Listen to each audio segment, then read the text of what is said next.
Hello everybody and welcome to my channel. I'm Chief Sweet, and today I'm going to teach you how to fix a broken Terra or aquarium.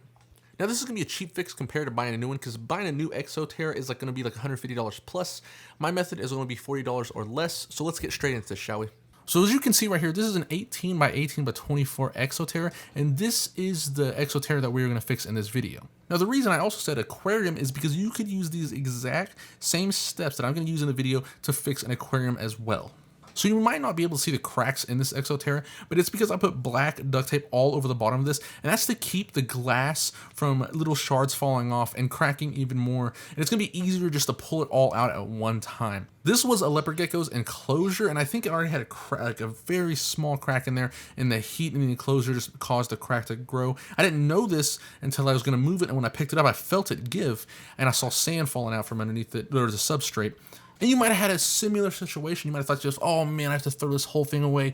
This is a huge waste of money. I don't want to buy another one. And you do not have to. This is going to be such an easy fix. It is going to take some time. It might take 24 to 48 hours depending on how well ventilated and the drying time of the silicone. But let's move on to cutting this piece out. In the same process, like I said, it's going to go for aquariums. So what I did here, like I said, I just duct taped this whole thing off.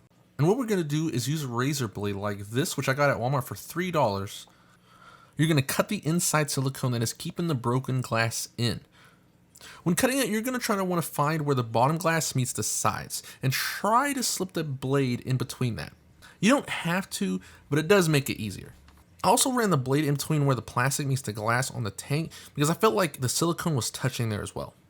After you have all four corners cut, you can now push out the bottom. Before I pushed mine out, I laid out a tarp and wore some gloves. The reason I laid out a tarp was just so that way any shards fell, it would fall on the tarp and not my carpet. And that's the only thing that is holding this whole thing together, is literally just silicone that's touching each part of the glass. So once you get your razor blade and you cut that bead, you can just push it out. It's super easy. You could do it for a side, you could do it for a front. That's all that is holding these aquariums together. So what I used to replace the bottom of this terrarium is just a 1/4 inch piece of acrylic plastic, a sheet of acrylic. I would use plate glass, but it would have been the exact same price, and I didn't want to go get it cut from a glass company. So I just went to Home Depot, got a 1/4 inch that was 18 by 18 by 24, and I do have to trim it down, but the one thing that's amazing with acrylic sheets is that you can just cut it with a saw. So on these Terras, if you see the spot right here, this is where you want to measure. You want to measure from that side to the other end. And I think it comes out to around 17 inches. After measuring, I'm going to be cutting the glass with a jigsaw and these plexiglass blades. You can also use a handsaw though. I applied masking tape on the acrylic where my cut line is going to be, so that way in case my blade jumps off, it won't scratch the acrylic. I mark each end, get a ruler, so that way I can make a straight line on the measurement. Now it's cutting time. After that's done, I'm going to go ahead and put this acrylic in to test it, make sure it fits, and it does. So now we're going to go ahead and apply the silicone to the base of this Terra. Before you apply the silicone, make sure to clean off the area and scrape off the old silicone. I did this with a razor blade as well. I'm going to be using all-purpose silicone GE1 for this. Now doing this, I forgot to put masking tape all around the bottom to make it a little bit more cleaner.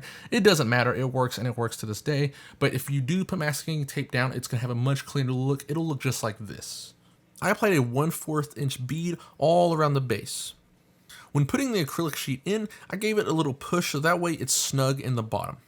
After that, I got my finger and I slid all around the bead to make sure it secures itself into the glass on the sides.